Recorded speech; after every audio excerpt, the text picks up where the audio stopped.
Assalamualaikum warahmatullahi wabarakatuh. Halo semuanya, perkenalkan nama aku Siti Humaira dengan NIM 2210863017. Jadi, pada kesempatan kali ini aku akan menjelaskan tentang inovasi dan masa depan ekonomi Indonesia tuh di era digital. Inovasi dan masa depan ekonomi Indonesia pada era digital itu tuh memiliki peran penting untuk mengubah ekonomi Indonesia tuh secara signifikan. Salah satu contohnya itu adalah munculnya berbagai aplikasi digital sebagai alat pembayaran. Nah, aplikasi digital sebagai alat pembayaran ini merupakan salah satu contoh dari perkembangan ekonomi digital ini.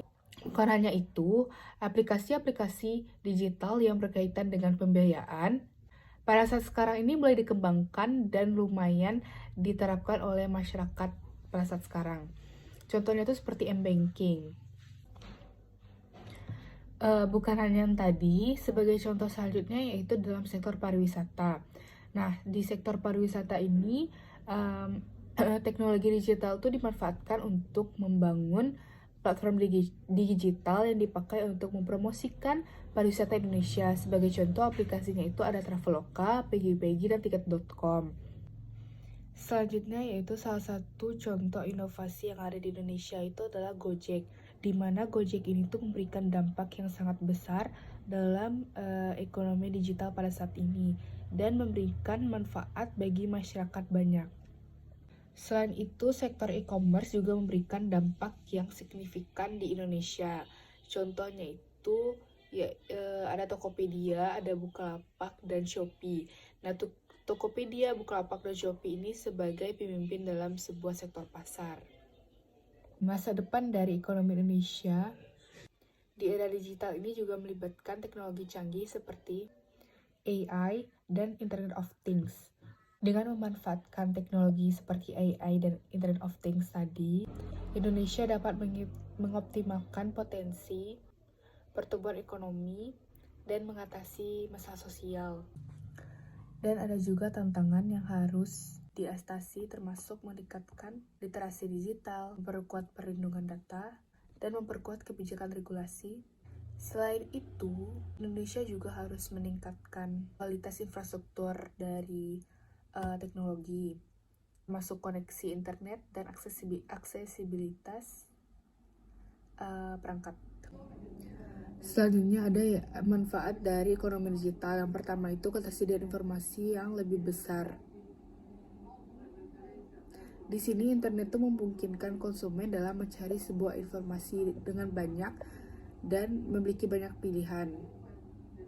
Selain itu, kita dapat mencari sebuah produk atau brand yang terbaik yang kita inginkan, serta kita juga dapat membandingkan harga dari satu toko online dengan toko online lainnya.